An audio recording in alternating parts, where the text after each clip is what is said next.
Ladies and gentlemen, may I explain that the Wolf Cubs are the junior branch of the Boy Scout movement, and their scheme of activities is designed to develop in the boy of that age, from 8 to 10, the character that is going to make a man of him later on, and to give him the first step in knowledge outside the mere scholastic instruction of the classroom.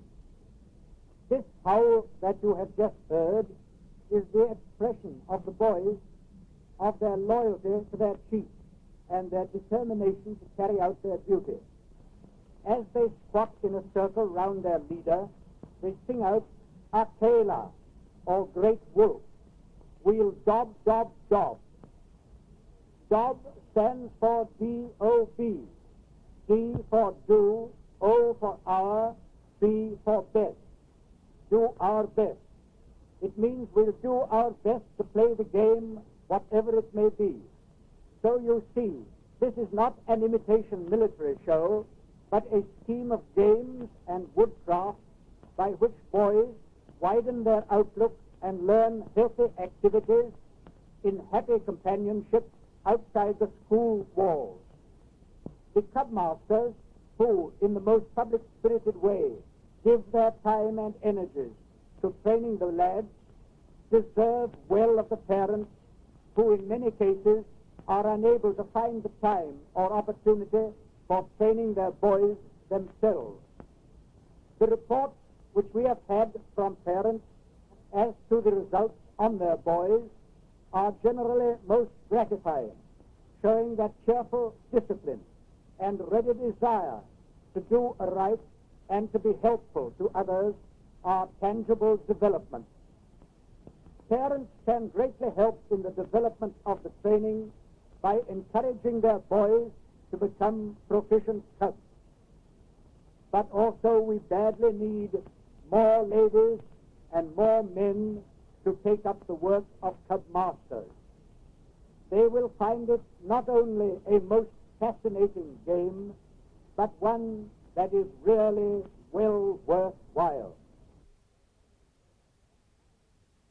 Hack, hack, hack, hack.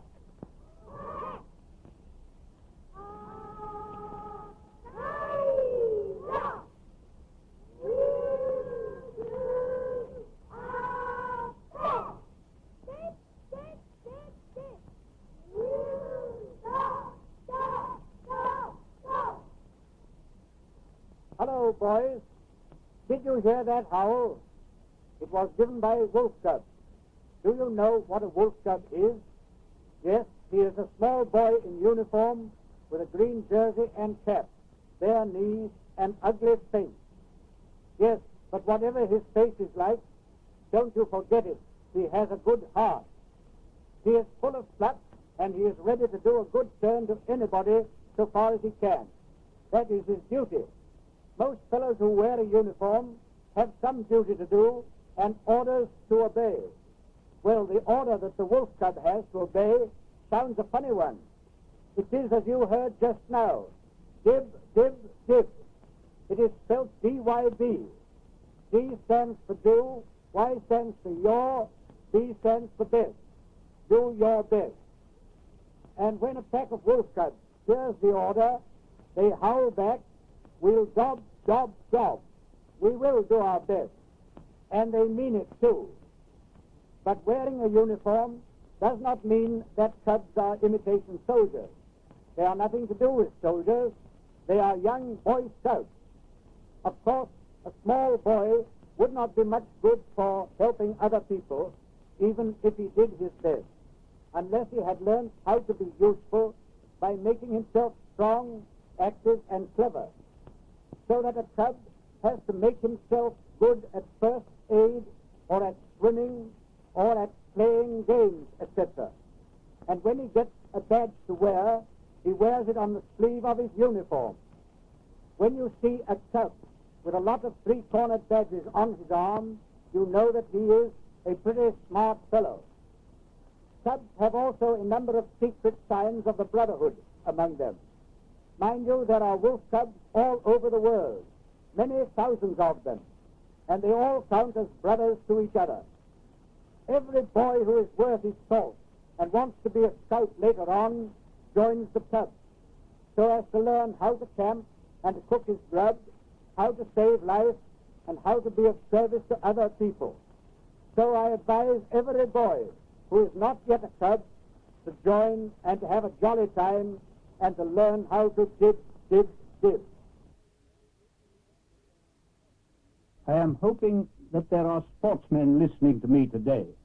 By sportsmen, I don't mean fellows who look on at games, but you who play games yourselves, especially team games.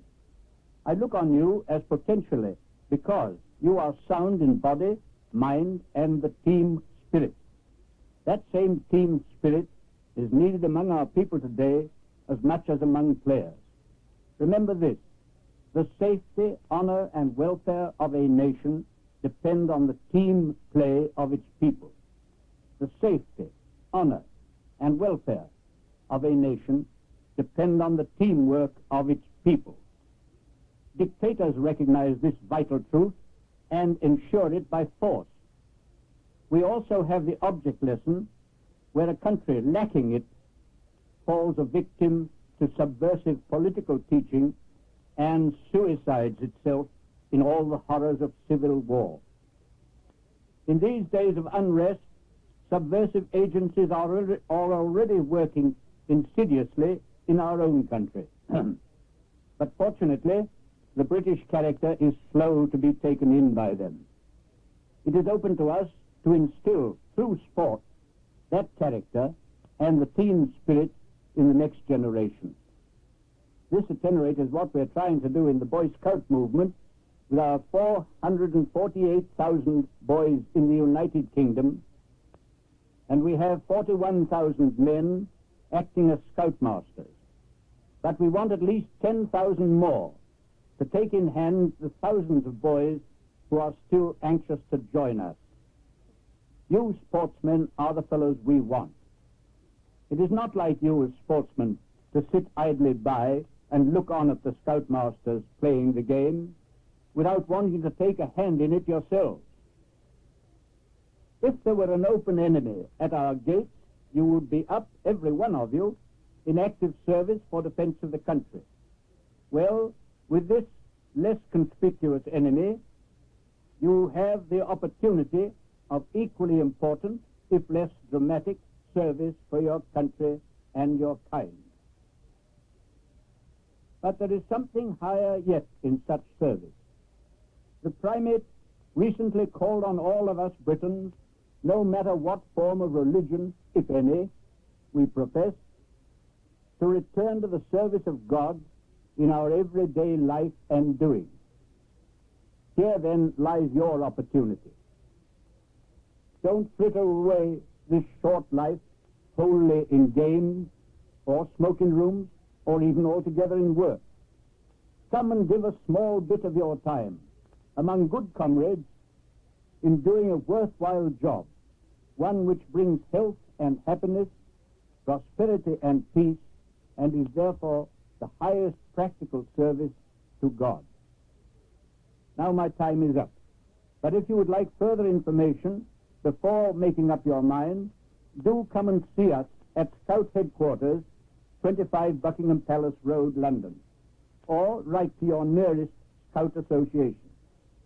Meantime, goodbye and thank you. Come soon. My dear brother Scouts, I am 80 years old. What do you think of that? But I can't say that I feel very much older than some of you. As a boy, I was a sort of seed scout, and what I learnt then helped me ever afterwards in my life. I became a soldier and did war scouting, and jolly exciting it was. In the army, I learnt service. That is, doing your duty without asking the reason why, and being prepared to face danger or even death, if need be, to carry out your duty. I did a good lot of traveling, which opened my eyes to other countries and other peoples and their ways. I played games and got healthy, and I did exploring and got lots of adventure. Yes, I thoroughly enjoyed my life. and though I had no money, except what I earned by my work, I got lots of pleasure, but after a time I found there was a difference between pleasure and happiness. You get pleasure by amusing yourself, by going to the cinema, or playing football, or eating a good dinner. Well, that's all pleasure. But that feeling of pleasure comes to an end when you finish your game or your dinner. Happiness is another thing. It is a joy which lasts with you always. And it comes largely not so much from amusing yourself as from doing good turns which help other people.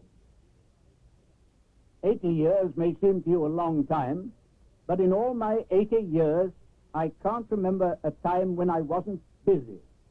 And so long as you are busy, you can't help being cheerful.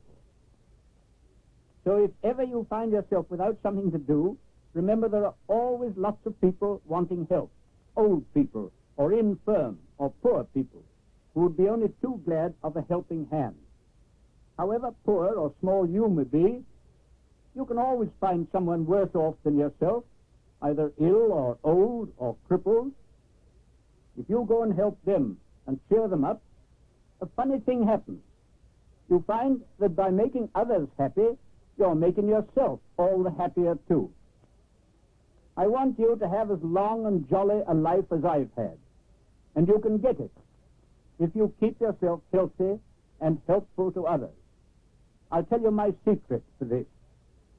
I've always tried to carry out the Scout promise and the Scout law in all that I do. If you do that, you will make a success of your life and will have a very happy time, even if you live to be 80, like me. So now I ask you to repeat to yourself with me the Scout promise. Not like a parrot, but thinking of the meaning of every word as you say it. Now, half salute and whisper after me. I promise on my honor to do my best, to do my duty to God and to the King, to help other people at all times, and to obey the Scout law. Thank you. I wish you a long and happy life and lots of good camping. Goodbye.